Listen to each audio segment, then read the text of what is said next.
Magandang araw. Hindi lang karunungan ang matatagpuan sa paaralan. Matatagpuan din doon ang kwento ng pamilya, kwento ng pagkakaibigan at ng pagmamahalan. Tulad ng kwento ni Ophel. 10 taon ng high school teacher si Ophel sa isang public school sa kanilang probinsya. Masaya naman siya sa kanyang propesyon, kahit na nga 35 years old na siya. May kaya sila sa buhay. At dahil dalawa lang silang magkapatid ni Oscar, ay sila lamang ang naghati sa mga kabuhayang naiwan ng kanilang mga magulang. Kasama niya sa kanilang bahay ang kanyang tiya Sabel. May pamilya na kasi si Oscar, kaya naman padalaw-dalaw na lang ito sa kanila. Maganda, mabait at matalino si Ophel. Kaya naman may mga manliligaw pa rin siya kahit na nga medyo may edad na. Isa sa kanila si Adolfo. Ngunit ayaw sa kanya ng dalaga. Kung ganun pala, wala pa ring anak sina Oscar. Sabi ni Angie sa dalaga. Si Angie ay teacher na best friend ni Ophel. Kasalukuyan silang nagkukwentuhan sa faculty. Oo, Angie, pero hindi naman sila nagmamadali dahil 2 buwan pa lang naman silang kasal. Sagot naman ng dalaga. Ma'am Angie, eto na po yung meriendang pinabili niyo. Nakangiting sabi ni Benson na nakalapit na kina Angie. Ay salamat Benson, ang bait mo naman. Nakangiti namang sabi ni Angie. Ilalagay ko na po ito dito sa table, ma'am. O sige, salamat. Ay, oo nga pala. Gusto ko ipakilala sa iyo ang isa pang teacher dito sa school natin. Ito ang best friend ko, si Teacher Ophel. May pagmamalaki namang pakilala ni Angie sa kaibigan. Sabay na napatingin sina Ophel at Benson sa isa't isa. At kapwa sila nakadama ng pagkahiya. Yan pa man, una pa ring nagsalita si Benson. Good morning po, Ma'am Ophel. Ako po si Benson, ang bagong janitor po dito. Ay, kulang yan, sabi naman ni Angie. Dapat ganito. Ako po si Benson, ang bago pero guwapo at mabait na janitor dito. Tumatawang sabi naman ni Angie, para namang namula si Benson. Kaya naman agad siyang nagpaalam sa dalawa. Habang sina Ophel at Angie naman ay nagsimula ng kumain ng merienda. Mula naman noon ay lagi nang naaalala ni Benson si Ophel. Kaya naman madalas niya itong tinitingnan kapag nasa paaralan. Hindi niya alam, pero ganun din pala sa kanya si Ophel. Mukha siyang hindi mahirap. Ang balat niya makinis at maputi. Sabi ni Ophel sa sarili habang palihim na tinitingnan si Benson. Isang hapon, habang pauwi na ang dalaga, nagulat siya pagdating sa parking lot. Nakita niya doon si Adolfo, ang masugid niyang manliligaw. Hello, Ophel. Bati ng nakangiting binata habang papalapit sa kanya at nakapamulsa pa ang isa nitong kamay. What are you doing here, Adolfo? To fetch you up. Sagot naman ng binata. Isasama kita sa bahay namin. Mayabang na sabi ng binata. Ano? Bakit? Anong meron? Gulat namang sabi ni Ophel. Dumating na ang parents ko galing States at gusto kong ipakilala sa kanila ang kanilang future daughter-in-law. Mayabang pangpatuloy ng binata. Future daughter-in-law? Adolfo, hindi mo ko girlfriend at wala tayong relasyon. Inis namang sagot ng dalaga ngunit kontrolado pa rin ang sarili. Oh, come on, Ophel. Tiyak namang sasagutin mo rin ako. Dahil ako ang pinakamatagal mo ng manliligaw. Isa pa tayong bagay. We're both professional. At pareho ding mayaman. Lalong nainis si Ophel. Hindi na niya kayang tagalan ang kayabangan ng binata. Kaya naman sinabi niyang, "Sorry Adolfo, hindi ako makakasama sa iyo." Nadismaya naman si Adolfo. "Ophel naman, bakit?" Biglang sumama ang pakiramdam ko. Pagtatapos ni Ophel at marahan ng iniwan ng binata at sumakay sa sarili niyang sasakyan. Nang makarating sa bahay ay napansin ni Isabel na nakasimangot si Ophel. Kaya naman agad niya itong tinanong. "May nangyari bang hindi maganda sa paaralan, pamangkin? Kasi nakasimangot ka nang dumating ka." "Wala naman po, tiya. Nainis lang ako kay Adolfo." Sagot naman niya habang marahang umupo sa sofa. Sinandal niya ang kanyang likod doon. "Pinuntahan ka pala ng lalaking yon. Sabi po niya isasama niya ako sa kanila. Ipakikilala daw niya sa kanila ang kanilang future daughter-in-law. Kalain niyo yun, tiya. Samantalang hindi ko pa naman siya sinasagot at wala akong balak na sagutin siya." Inis na sabi ni Ophel. "Ay nako, may kayabangan talaga ang manliligaw mo yun. Sinabi niyo pa, tiya. Kaya kung siya rin lang, naku magtuturo na lang po ako habang buhay." Pagtatapos ni Ophel at marahan ng tinungo ang kanyang silid upang magpalit ng damit. Ang pangyayaring yun pala kina Ophel at Adolfo ay hindi nalingid kay Benson. Nakita niya ang dalawa at narinig niya ang pag-uusap nila, ngunit hindi na siya nagpakita sa kanila. Ewan ba niya pero ikinatuwa niya ang hindi pagsama ni Ophel kay Adolfo. Samantala, isang hapon, biglang umulan ng malakas. Nagkataon naman na nagpatulong kay Benson ang principal ng kanilang paaralan. Kaya natagalan siya sa pag-uwi. Dito naman niya nakita si Ophel. Ma'am, nandito pa pala kayo." Bati niya sa dalaga habang nakaupo ito sa bench. "Ikaw pala, Benson." "Oo." Nakangiti namang sagot ng dalaga. "Malakas kasi ang ulan kaya naisip kong magpatila na muna. Wala kasi yung sasakyan ko. Hiniram ng kapatid ko." "Ganun po ba? Sasamahan ko na po kayo habang nagpapatila kayo ng ulan. At ihahatid ko na rin po kayo sa inyo." Maginoon namang sabi ng binata. "Naku, wag na. Maabala ka pa. Kaya ko naman ang sarili ko." Sagot naman ni Ophel. "Hindi po. Gusto kong makatiyak na ligtas kayong makakauwi sa bahay. Kaya hayaan niyo nang samahan ko kayo." Pagtatapos naman ng binata at umupo na sa tabi ni Ophel. At dito sila mas nagkakwentuhan ng gusto. Mula ng sandaling yon ay lalong nagkalapit sina Ophel at Benson. Madalas na silang nagkukwentuhan. Minsan habang nasa faculty ang dalaga at nagsusulat ay dumating si Angie.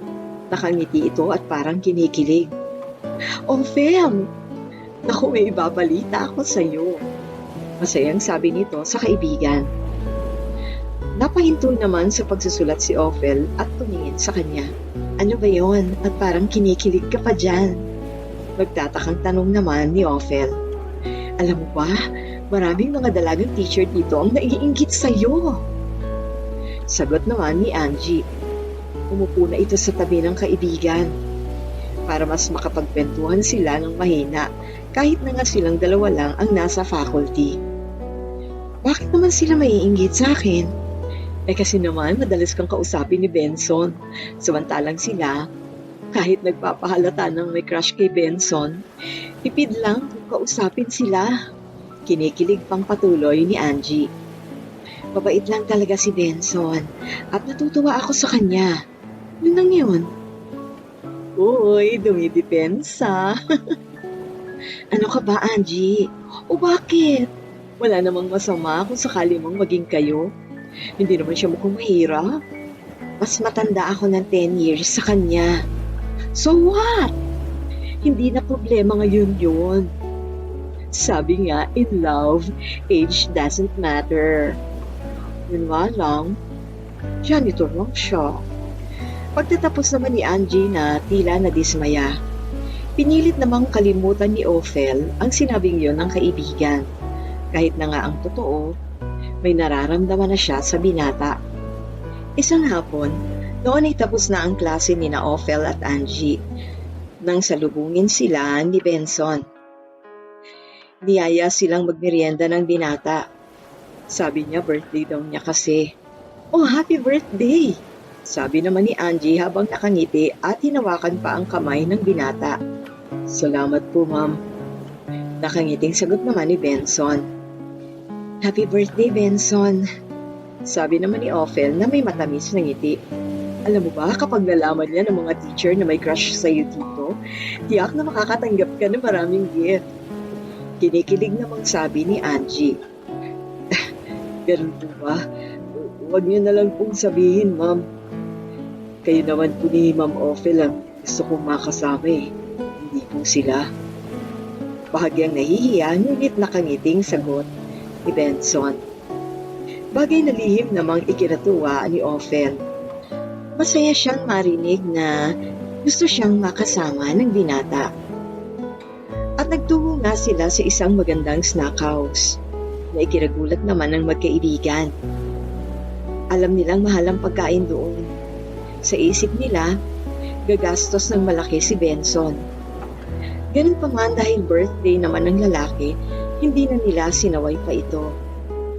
Habang umaapaw naman sa tuwa ang puso ni Benson. Noon ay dahil kasama niya ang babaeng lihim niyang nagugustuhan. Umupo pa nga siya sa tabi ni Ophel at inasikaso ang pagkain ng dalaga. Lalo namang nagkalapit sina Ophel at Benson. Nagkakausap na rin sila kahit sa messenger.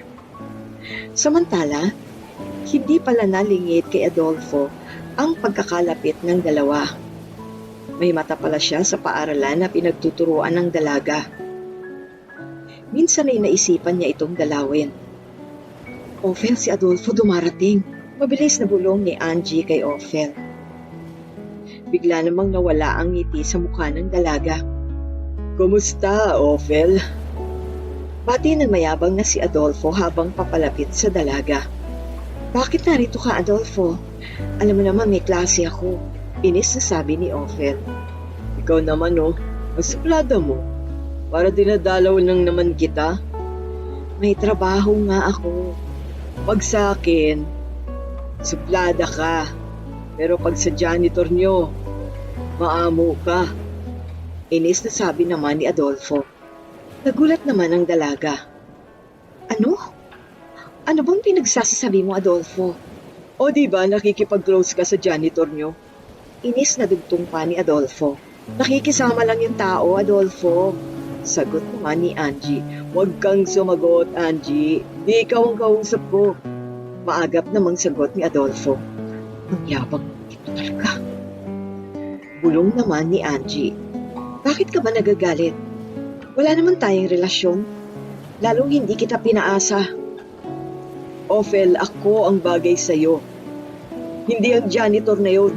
Pwede ba umalis ka na? At lalong maganda kung iba na lang ang liligawan mo. Galit na sabi ni Ophel. Ito ang tandaan mo, Ophel. Magkikita pa tayo. Binabantaan mo ba ako? Huwag mo akong bantaan. Dahil kung may kaya kang gawin, may kaya rin ako. Mas galit namang sabi ni Ophel.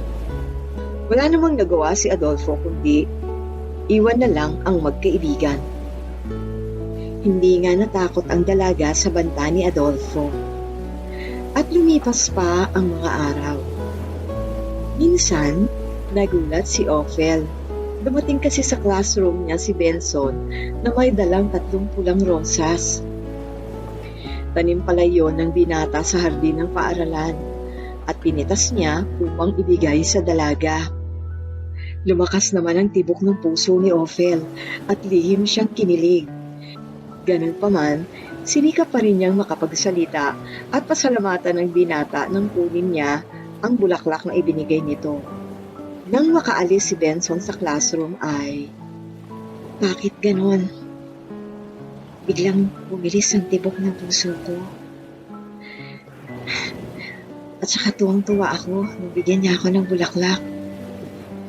Naiisip ko tuloy, hindi kaya namula ako kanina? Bulalas ni Ophel sa sarili habang nakangiti. At doon nga natiyak ng dalaga ang kanyang damdamin sa binata.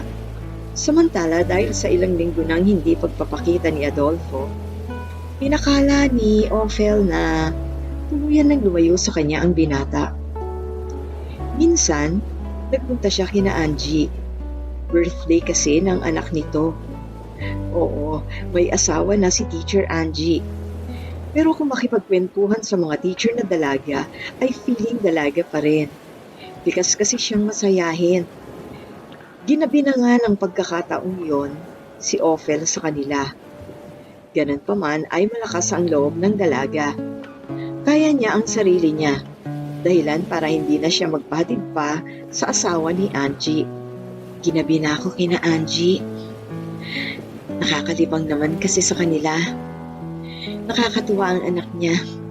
Ang hirap nga lang wala ang sasakyan ko dahil ginamit ni Tia Isabel. Hindi bali na nga. Tatawag na lang ako ng masasakyan ko dito. Bulalas ni Ophel sa sarili habang naglalakad. Akmang kukunin na niya ang cellphone niya nang isang tinig ang kanyang narinig. Kumusta, Ophel? Nagulat si Ophel. Adolfo? Anong ginagawa mo rito? At paano mo nalamang narito ko? Inis na tanong niya sa binata. Ophel, kapag gusto, may paraan. Sinabi ko naman sa'yo, hindi ba? Magkikita pa tayo. At ngayon ang pagkakataong yun. Maring sabi ng lalaki sa bayharang sa daanan ng dalaga. Umalis ka! Huwag mo akong harangan! Malakas na sabi ng dalaga kahit na nga kinakabahan. Sasama ka sa akin ngayon. Sa ayaw mo o sa gusto. Sabi pa ng lalaki sabay hila sa kamay ni Ophel. Bitiwan mo siya! Malakas na sabi ng isang tumatakbong lalaki. Sinuntok niya si Adolfo at dahil hindi na paghandaan, nawalan ito ng malay. Ganun na lang ang tuwa ni Ophel nang makita niyang ang lalaking tumulong pala sa kanya ay walang iba kundi si Benson. Salamat dumating ka, Benson. Kung hindi, malamang na natangay na ako ng lalaking to. Malapit lang dito mamang tinutuluyan ko. Nagkataong may bibilin ako. Kaya lumabas ako ng bahay at nakita ko kayo. Kaya naman agad kitang tinulungan nang makita kong hinihila ka ng lalaking to. Salaysay naman ni Benson. Ihahatid na kita, ma'am. Sige, pero tumawag muna tayo ng pulis para sa walang iyang to. Pagtatapos ng dalaga at tumawag na nga ng pulis sa pamamagitan ng kanyang cellphone. Nang makarating ang dalawa sa bahay ni Ophel, ay gayon na lang ang galit ni Oscar nang malaman ang nangyari sa kapatid. Nagkataon kasi na naroon ang lalaki. Gusto kong makita ang lalaking yun, ate. Bubugbugin ko siya! Gigil na sabi ni Oscar. Naikuyong pa niya ang kanyang mga kamao. Huminahon ka, Oscar. Nasa presinto na siya. Awat naman ni Ophel sa kapatid. Anong akala niya? Hindi natin siya kayang ipakulong? Nagkakamali siya! Dugtong pa niya na may nagngangalit na mga ngipin. Mabuti na lang talaga dumating si Benson. Nailigtas niya ako sa walang yang yun. Sabi naman ng dalaga sabay tingin kay Benson. Salamat sa iyo, pare. Tulungan mo ang ate ko. Sabi naman ni Oscar at bahagya pang tinapik ang balikat ng lalaki. Ayos lang yon. Mabait na teacher ang ate mo. Kaya dapat lang natulungan. Maginoong sagot naman ni Benson. Nang gabing yun ay niyaya nilang maghapunan sa kanilang tahanan ng pinaka. Ngunit tumanggi si Benson. Nakapaghapunan na kasi siya. Isa pa, nahihiya siya sa dalaga.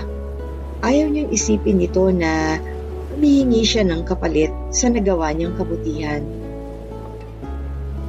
Kinabukasan, ganun na lang ang pagkagulat ni Ophel nang ibalita sa kanya ni Angie na kumalat sa paaralan ang ginawang kabayanihan ni Benson.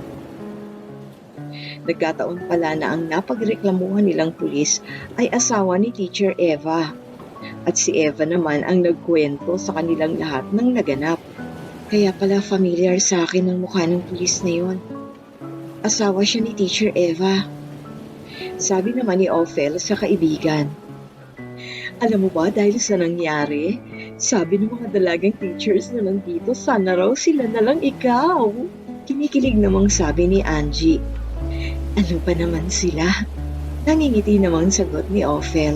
Alam mo, naisip ko lang, hindi kaya tadhana na ang gumawa ng paraan para si Benson ang makapagligtas sa'yo?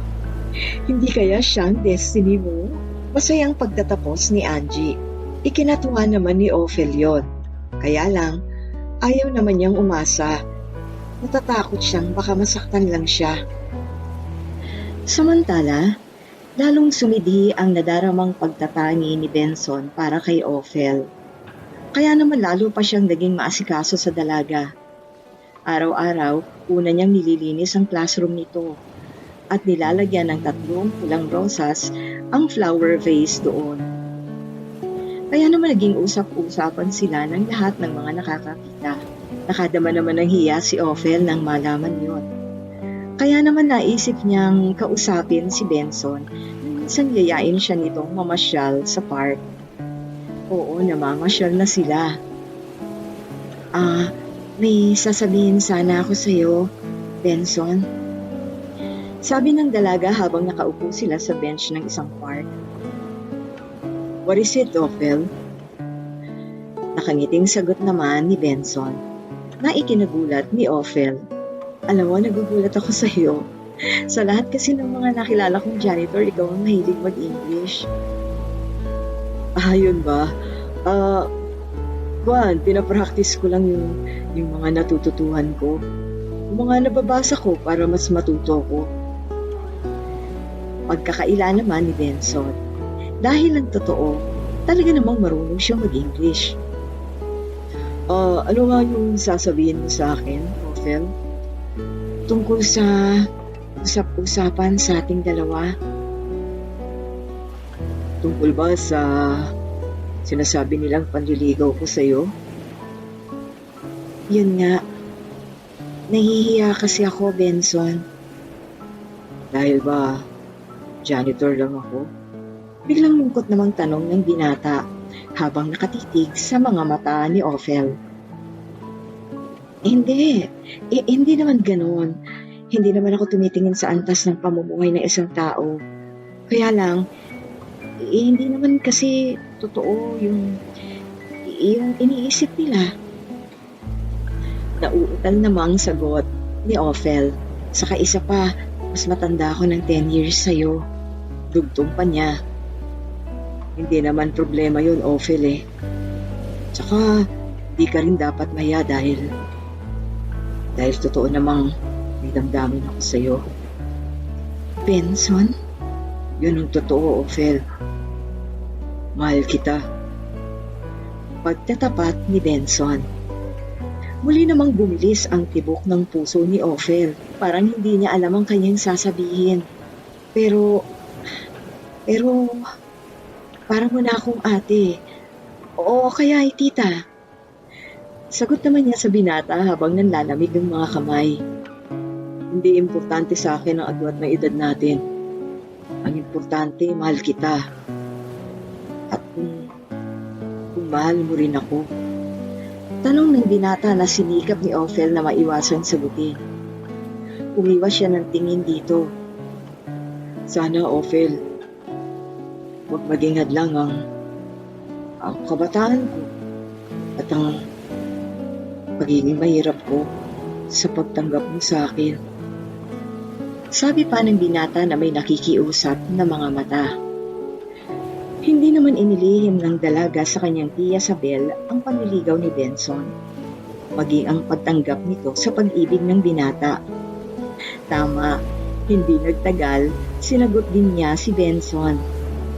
Masaya ako para sa iyo, pamangkin. Dahil sa wakas ay natagpuan mo rin ang lalaking magmamahal sa iyo. Nakangiting sabi ni Isabel sa dalaga. Kasalukuyan silang naghahapunan. Salamat po, Tia. Tinanggap ko po si Benson dahil nakita at nadama ko po na talagang mahal niya ako. Sagot naman ang dalaga na huminto sa pagkain. Ang inaalala ko lang ay ang kapatid mo. Baka hindi niya matanggap si Benson dahil na rin sa kalagayan nito sa buhay at sa, alam mo na, sa agwat ng inyong edad. Nag-aalala namang pagtatapos ni Isabel. Kahit naisip din ng dalaga yon, sinabi pa rin niya ang lahat sa kapatid. Nagulat naman sila ni Isabel sa naging reaksyon ng lalaki. Ayon sa kanya, tanggap niya ang relasyon ng ate at ni Benson. Kaya naman napanatag na si Ophel. Natuwa naman si Benson nang malaman kay Ophel na hindi tutol si Oscar sa kanilang relasyon. Napawi ang pag-aalala nito. Ngunit akala lang pala nila yon, dahil ang totoo ay galit si Oscar at isang plano ang iniisip nito. Tinawagan niya si Benson at nakipagkita siya sa lalaki sa isang restaurant. Dahil buo ang paniniwala na tanggap siya ng lalaki, ay magiliw na pinaunlakan ni Benson ang pakikipagkita ni Oscar. Dederechayin na kita, Benson. Nagpunta ako dito para sabihin sa iyo, layuan mo na ang ate ko. Galit na sabi ni Oscar. Nakaupo siya sa harap ni Benson at matalim na nakatingin sa binata. Nagulat naman si Benson sa narinig. Ang sabi ni Ophel, naunawaan mo kami. Di pala. Dismayadong sabi ni Benson. Talagang itinago ko kay ate ang nararamdaman ko dahil gusto ko makausap ka. Bibigyan kita ng kalahating milyon, Benson. Layuan mo lang ang ate ko. Namangha naman ang binata. Binabayaran mo ang pag-ibig ko sa kapatid mo. Alam ko namang hindi mo mahal ang ate ko eh. At salapi lang ang gusto mo. Kaya bibigyan kita kahit 1 milyon ngayon din. Pero kailangan umalis ka na rin agad sa buhay ng kapatid ko. Oscar, kahit gawin mo pang 3 milyon, hindi ko lalayuan si Ophel. Mahal ko siya. At siya ang babaeng gusto kong makasama habang buhay. Matapat na pagpapatuloy ni Benson. Sinungaling! Kung si ate na paikot mo, ako hindi. Lumayo ka sa ate ko. Kung ayaw mong may masamang mangyari sa'yo. At huwag kang magkakamaling magsumbong sa kanya. Dahil tinitiyak ko sa'yo, mas paniniwalaan niya ako kaysa sa'yo. Mariing sabi ni Oscar sabay tayo at tinalikuran na ang binata. Bagsak naman ang balikat ni Benson na umalis sa restaurant. Hindi naman sinabi ni Benson kay Ophel ang mga naganap. Hindi dahil takot siya kay Oscar, kundi dahil ayaw na niyang bigyan ng suliranin ang katipan. Sa isip niya, siya na lang ang gagawa ng paraan upang mapatunayan sa lalaki na tapat ang hangarin niya sa kapatid nito. Isang umaga, nakita ni Oscar sa isang mall si Benson na may akbay na babae. Galit na galit ang una. Sa isip niya talagang niloloko lang ng binata ang kanyang kapatid. Kaya naman sinundan niya ang dalawa at kinunan ng mga litrato. Sabi niya sa sarili, ibibigay niya iyon kay Ophel. Lingid kay Oscar, nakita rin pala ni Angie si Benson na sakay ng isang magandang kotse at may kasamang babae. Pumasok sila sa isang mamahaling restaurant. Takang-taka si Angie ng mga sandaling yon. Sa isip niya, siguro kotse ng babaeng kasama ni Benson ang gamit nilang sasakyan. At ito rin ang gagastos sa date nila ng binata. Kaya naman namuo ang galit sa puso ni Angie. Naisip niyang sabihin ito sa kaibigan. Nang araw ding yon, dumating sa tinutuluyang bahay ni Benson si Billy kasama ang girlfriend nito.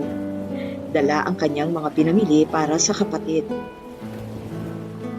Ginulat mo ako sa pagdating mo, bro, ha?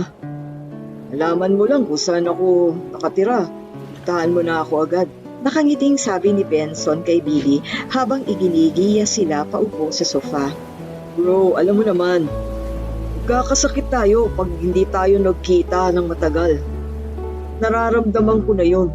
Kaya nga, pinuntahan na kita dito sa probinsyang tinutuluyan mo. Sagot naman ni Billy sa kakambal. Oo, si Billy ay kakambal ni Benson. Identical twin sila. Salamat nga pala sa mga dala nyo para sa akin. Wala yun, bro. Oo nga pala. Kamusta ka dito? Kamusta kayo ng girlfriend mo?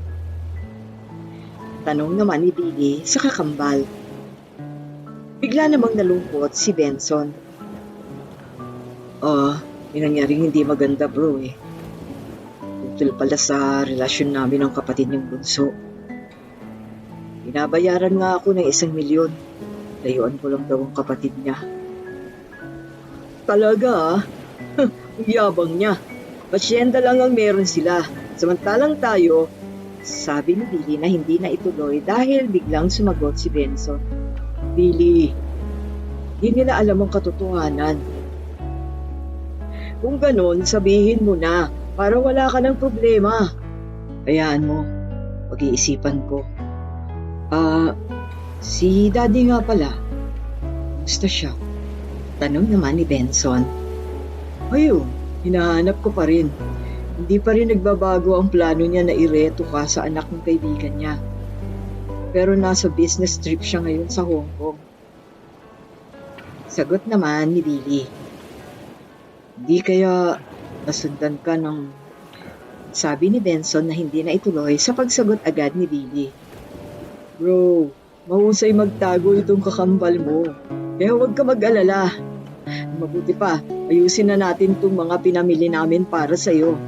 Yaya naman ni Billy sa kakambal at inayos na nga nila ang mga dala nila. Pagkatapos ay kumain na sila. Kinagabihan habang nakahiga si Benson sa kanyang kama, naisip niyang yayain si Ophel sa kanilang resort.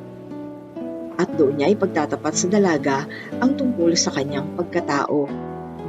Na siya ay hindi tunay na mahirap. Oo, mayaman sina Benson.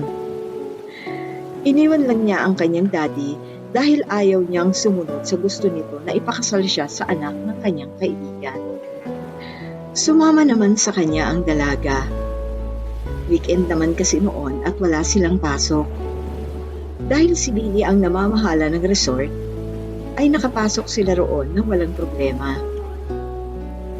Ang ganda ng resort na ito, Benson. Ang linis. At saka parang hindi pa crowded. Masayang sabi ni Ophel habang tinitingnan ang buong paligid ng resort. Nakaupo sila noon sa dalampasigan. I'm glad you like here. Nakangiting sagot naman ni Benson. Of course, ikaw yata ang kasama ko. Sabi naman ni Ophel na may matamis na ngiti. Kanino bang resort ito? Hindi mo pa sinasabi sa akin eh. Sa pinsan ng kaibigan ko. Kaya nga libre na tayo pati food natin.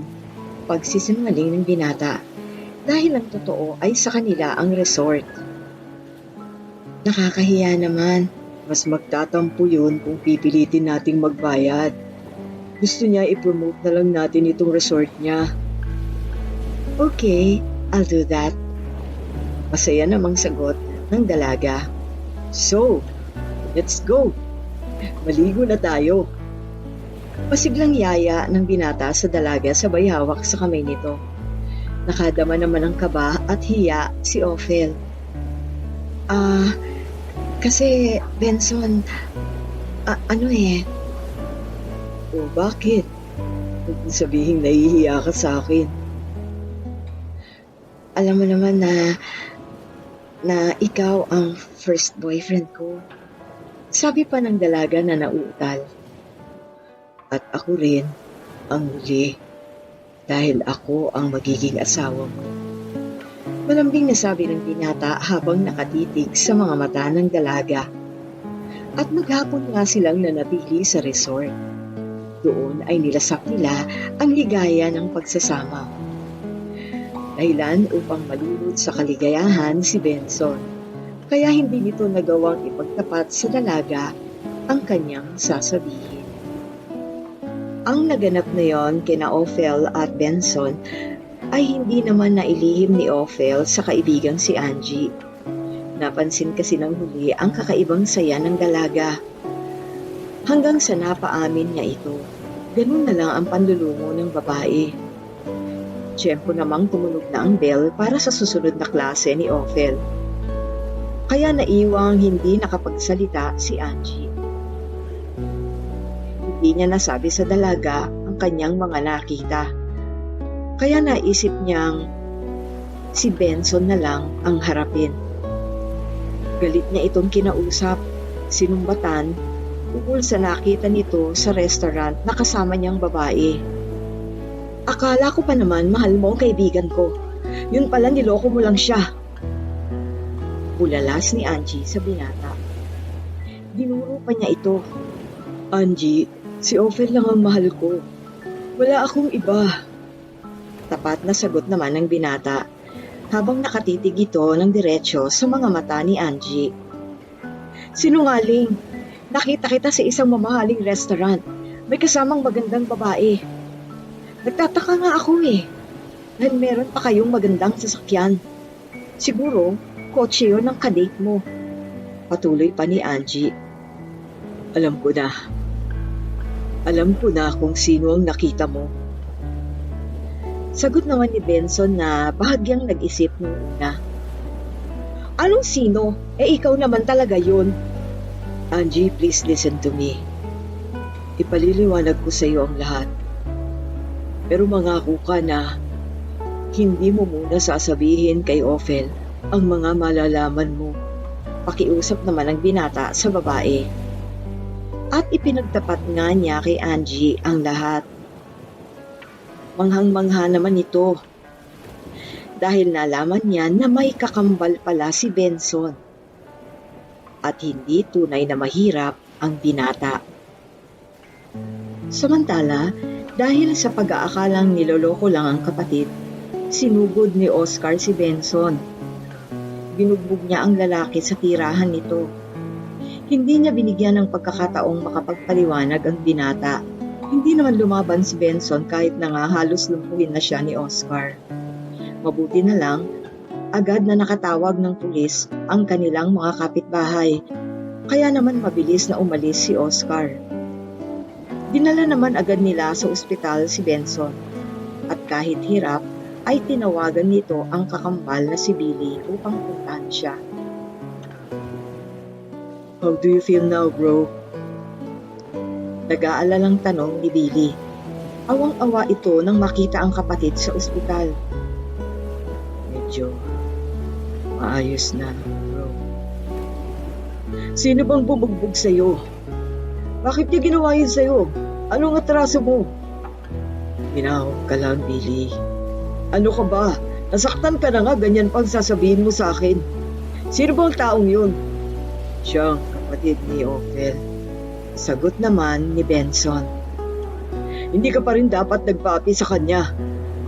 Ano bang kasalanan mo sa kanya? Yung hindi mo paglayo sa kapatid niya?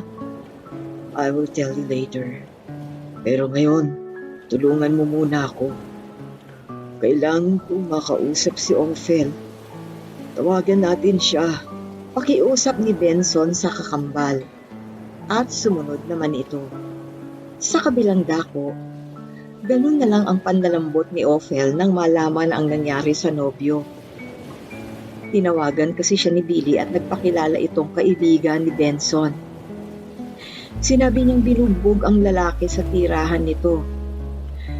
Lalo pang nanghina ang babae nang malaman niyang si Oscar ang may kagagawan nito. Kaya naman galit niyang hinarap ang kapatid. Bakit mo ginawa yun, Oscar? Akala ko ba hindi ka tutol sa relasyon namin? Bakit mo siya binugbog? Lumuluhang sumbat niya sa kapatid. Dahil isa siyang manluloko, ate. Niloko ka lang niya. Galit namang sagot niya sa kapatid. Hindi ako naniniwala sa iyo. Gusto mo lang kaming mag-break. May ebidensya ako, ate. Heto. Sagot ni Oscar sabay hagis ng mga litratong kanyang kinuha kina Benson. Para namang sinaksak ang puso ni Ophel nang makita ang mga nasa larawan. Si Benson, may akbay na babae habang naglalakad sa isang mall. Si Benson, may ka-holding hands na babae habang naglalakad ito. At si Benson, na halos subuan na ang babaeng kasama sa loob mismo ng bahay ng binata. Halos hindi mahinto ang pag-agos ng mga luha sa pisngi ng dalaga. Bakit mo nagawa sa akin ito, Benson? Bakit inuli mo pa ang loob ko kung lolokohin mo lang pala ako? Sana hindi mo na lang ginulong tahimik kong buhay. Na-realize mo ba na hindi ako bagay sa'yo dahil mas matanda ako sa'yo? Lumuluhang bulalas ng dalaga sa sarili habang nakahiga sa kama. Hanggang sa makatulugan na niya ang mga luha sa kanyang pisngi. Dahil sa pangyayaring yon, dinala nina Oscar at Sabel ang dalaga sa kanilang asyenda. Iniisip nila na kapag nabago ang paligid nito, ay unti-unti na nitong makakalimutan ang binata. Hindi naman tumanggi ang dalaga. Samantala, nag-alala naman si Benson sa hindi pagdating ng dalaga sa ospital. Kaya naisip niyang tawagan si Angie upang magpatulong. Mabilis namang nagtungo sa ospital ang teacher nang malaman ang nangyari kay Benson. Ganun na lang ang kanyang pagkamangha nang makita sa ospital ang kambal. Doon niya lalong napatunayan ang katotohanan ng mga ipinagtapat ni Benson. Nalaman din niya ang ginawang pag-aalok ni Oscar sa binata upang layuan lamang ng binata ang kaibigan. Dahil doon, nangako siya sa binata na tutulungan siyang makausap nito si Ophel. Aalamin niya kung nasaan ang kaibigan. Makalipas naman ng ilang araw ay nakalabas na rin ang pagamutan si Benson. Agad siyang dinala ni Billy sa kanilang bahay. Hindi na naman tumanggi pa ang binata. Alam niyang gusto lang ng kakambal na mabilis siyang gumaling at lumakas. Sa asyenda naman, gumaling na buhat sa pagkakasakit si Ophel. Dito naman sinabi sa kanya ni Oscar na kalimutan na si Benson at makakarma din ang lalaking yon. Samantala, buhat kay Angie ay nalaman na ni Benson kung nasaan si Ophel. Kaya naman mabilis na itong pinuntahan kahit na nga malakas ang ulan. Ophel, please! Let me in! Let's talk! Lumuluhang sigaw ni Benson habang nasa ulanan. I love you, Ophel. Wala akong iba. Pakinggan mo naman sana ako. Dugtong pa niya habang giniginaw na. Kasalukuyan namang nakatingin sa kanya sa bintana sina Sabel at Ophel. Galit na galit si Sabel habang si Ophel naman ay naaawa sa kanya. Ganun pa man, hindi siya pinapasok ng dalawa. Dahil sa pangyayaring yon ay ang binata naman ang nagkasakit. Isang buwan ka palang nagumagaling mula sa pagkaka-ospital mo. Ngayon naman nagkasakit ka dahil sa pagpapaulan mo. Ano ba naman yan, bro? Bulalas ni Billy sa kakambal habang inaasikaso ito. Di nila ako pinapasok, Billy. Galit talaga sa akin ang mahal ko. Malungkot naman at naluluhang sagot ni Benson. Kung kalimutan mo na lang kaya ang babaeng yun, I can't, Billy. Si Ophel lamang ang maaari kong mahalin. Pero paano nga kayo magkakasundo? May gagawin tayo. Paggaling ko. Sagot naman ng binata na tila may iniisip na plano. Ang kapal talaga ng mukha mo, no? Nagtungo ka pa dito sa bahay ko. Gusto mo na ba talagang mamatay? Galit na bulalas ni Oscar nang makita si Benson sa kanyang bahay. Oo, nagpunta nga si Benson sa bahay ni Oscar upang ipagtapat sa lalaki ang katotohanan. Hey! Will you stop talking like that to my brother? Galit na galit namang sabi ni Billy na nakalapit na sa dalawa. Nanlaki naman ang mga mata ni Oscar. "Ah, dalawa kayo?" Sabi niya. "Oo, dahil kambal kami." Sagot pa ni Billy. "Identical twin kami." Kambal kayo? Nauutal pang sabi ni Oscar. "Yun ang totoo, Oscar. Pakambal ko si Billy. Mas matangkad nga lang ako ng konti sa kanya." Tapat namang sabi ni Benson habang nakatitig sa mga mata ni Oscar. "At kami ng girlfriend ko ang nakita mo. Hindi si Benson." Matapang pang sabi ni Billy, nakahalukip-kip pa ito. "Oscar, ang kapatid mo lang ang mahal ko. Hindi ko siya niloloko." Sa pagkakataong yun ay tila napahiya naman si Oscar. "Kaya hayaan mo nang makausap ng kapatid ko ang kapatid mo. At huwag mo nang ipagyabang ang asyendang meron kayo dahil hindi lang yan ang meron kami." Mayabang pang sabi ni Billy. Talagang ibig niyang ipagtanggol ang kapatid na naapi. Sandali. Naguguluhan ako eh. Ano bang ibig mong sabihin?" Nagtatakang tanong naman ni Oscar.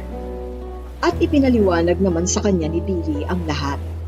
Kaya sa huli ay naliwanagan din siya at humingi ng tawad kay Benson. Oo, tanggap na nga niya si Benson para sa kanyang kapatid. Sa kabilang dako, ng mga sandaling yun naman ay dinalaw ni Angie si Ophel sa asyenda. Gusto niyang tuparin ang pangako niya kay Benson. "Mabuti naman at nalaman mong narito kami, Angie. Nagbaka sakali lang po ako, Tia Isabel. Gusto ko pong makausap kasi si Ophel. May kailangan po siyang malaman." Seryosong sagot naman ni Angie sa matanda. "Kung tungkol yan sa manlolokong si Benson, huwag mo nang ituloy. Nananahimik na ang pamangkin ko. Ayokong magulo pa ang buhay niya." "Tia, hindi po niloloko ni Benson si Ophel. Talagang mahal po niya ang kaibigan ko." "Pati ba naman ikaw, kasang-ayon na rin ng lalaking yon?" Sabi naman ni Isabel na nandilat pa ang mga mata. "Kapag nalaman ni Oscar itong ginagawa mo, tiyak na magagalit yun sa'yo." "Tia, tapat po si Benson sa kaibigan ko. At hindi po siya ang nakita namin ni Oscar, kundi si Billy, ang kakambal ni Benson." Pagkatapat ni Angie. "Ano? May kakambal si Benson?" Gulat namang sagot ni Isabel. "Totoo bang sinabi mo, Angie? May kakambal si Benson?" Sabi naman ni Ophel habang papalapit sa dalawa. Parang nagulat ito ngunit nagkaroon ng pag-asa. "Oo, Ophel, may kakambal si Benson at nakita ko na sila. Kaya hindi totoong pinagtataksilan ka ng nobyo mo. Mahal ka niya. At sasabihin ko sa iyo ang lahat-lahat. Pakinggan mo lang ako." Matapat namang dugtong ni Angie. Umupo naman sa tabi ni Angie si Ophel. At doon na nga niya sinimulang sabihin sa dalaga ang lahat ng kanyang nalaman. Doon na nga naliwanagan ng magtiya. Mabilis na nagtungo ang magkaibigan sa tinitirhan ni Benson. Ngunit wala na nga doon ang binata. Dahil doon na ito iniuwi ni Billy sa malaki nilang bahay. Hindi naman yun nasabi ni Benson kay Angie dahil nasa ospital pa siya nang huli silang magkita ng picture. Nalungkot naman si Ophel nang hindi makita ang nobyo. Inisip niyang baka lumayo na ito sa kanya. "Huwag kang umiyak. Mahal ka ni Benson. Nakita ko kung paano kanya ipaglaban." Sabi naman ni Angie sa lumuluhang kaibigan. "Mabuti pa, umuwi na tayo. At kapag may nakuha akong impormasyon, sasabihin ko agad sa iyo." Sabi pa niya sa kaibigan at iniuwi na nga ito sa asyenda. Nang mga sandaling yun naman ay isinama ni Oscar sina Billy at Benson sa asyenda. Hahayaan na niyang magkausap ang kapatid at si Benson. Tama, nagkasalisi nga ang lovers natin. Kaya sa ending, hindi rin sila nagkita. Umuwi kasi ng bahay agad si Benson dahil ngayon ang dating ng daddy niya galing sa business trip nito sa Hong Kong. What, son? Matanda sa'yo ng 10 years? Ang babaeng gusto mong pakasalan? Ano ba naman, Benson? Galit na bulalas ng daddy ni Benson nang makita ang anak. Daddy, si Ophel po ang mahal ko. Saka, hindi naman po problema kahit na mas matanda pa siya sa akin. Bakit po kayo ni Mami? Mas matanda si Mami ng 6 years sa inyo. Pero minahal niyo pa rin siya at pinakasalan. Patwira naman ng anak sa ama. Pero binugbog ka ng kapatid niya. Nilait at nilangkapang bayaran. Samantalang mas mayaman tayo sa kanila. Daddy, hindi po nila alam ang tungkol doon. Dahil nga po, pumasok akong bilang janitor para po hindi ninyo matagpuan agad. Kahit na kami nga ng mami ninyo, hindi namin kayo pinalaking ganon. Pagpasensyahan na lang po natin sila, Daddy. Please. Okay, sige. But I want to meet them. Lalo na yung bumugbog sa'yo na kapatid niya. Sige po, Daddy. But please, be nice to them. Especially to Ophel. Pakiusap naman ng binata sa galit na ama. Kinabukasan sa asyenda, malungkot pa rin si Ophel. Nagtungo siya sa tabing ilog upang doon magpalipas ng nararamdaman. Sabi nila, narito kahapon si Benson. At nagkasundo na silang lahat. Benson, sana bumalik ka ngayon. And I'm sorry kung pinagdudahan kita. Naiiyak na bulalas ni Ophel habang akala ay nag-iisa siya sa tabing ilog.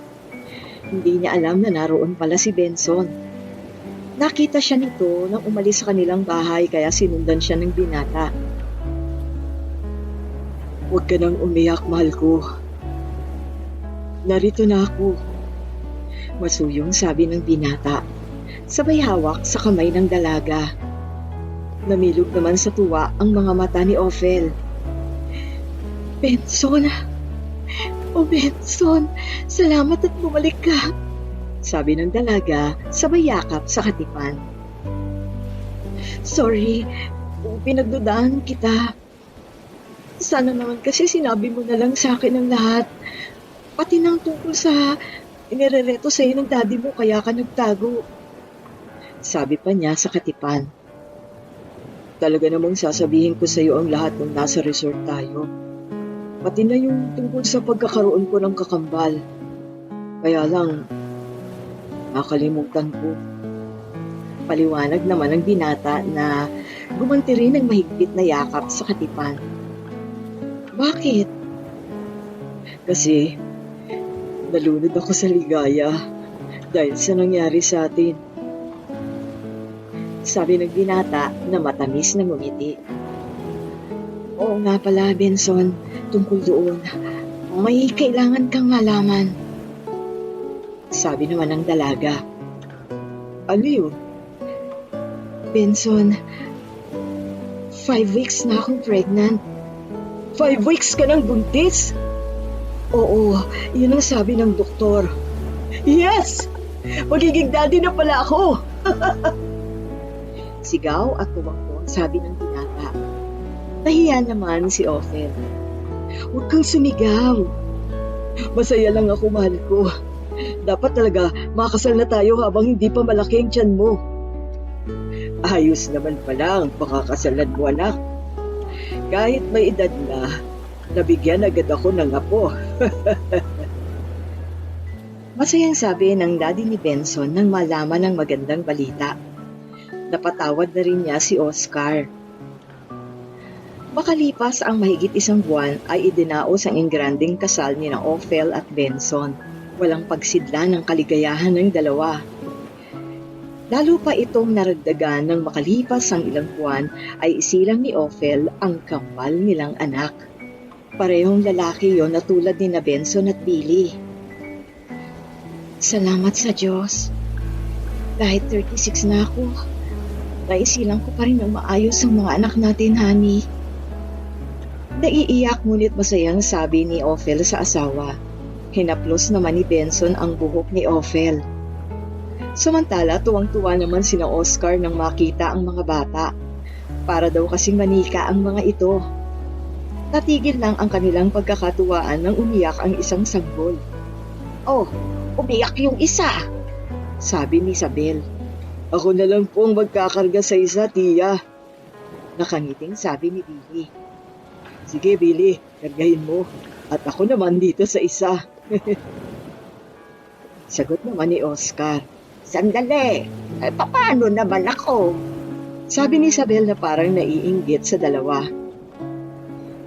Tiya, hintayin niyo na lang po ang susunod na anak ni na ate para may laruan na rin po kayo. Sabi ni Oscar at tumawa siya, ganon din si Billy. Mula noon ay lalong napuno ng kaligayahan ang pagsasama ng mag-asawa. Makalipas naman ng 2 taon ay muling nagsilang ng sanggol si Ophel. Babae naman ito. Mabuti na lang pala, doon sa pinagtuturuan mo nakapasok ako bilang janitor, honey. Nakatagpo ako ng pag-ibig sa paaralan. Sabi ni Benson habang matamis na nakangiti. Kasalukuyan silang nakahiga sa kama ng mag-asawa. Habang nakauna naman sa kanyang braso ang babae.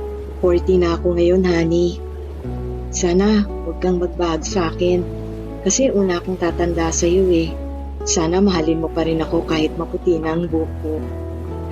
Malambing namang sabi ni Ophel sa asawa. Huwag kang mag-alala, honey. Hindi ako magbabago. Mamahalin kita hanggang dulo. Malambing na pangako ng lalaki sa asawa.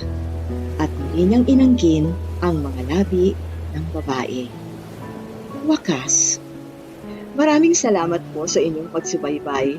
Sana po ay huwag niyong kalimutang mag-like, mag-share, at mag-subscribe sa ating YouTube channel. Hanggang sa muli, dito pa rin sa Dear Ocean.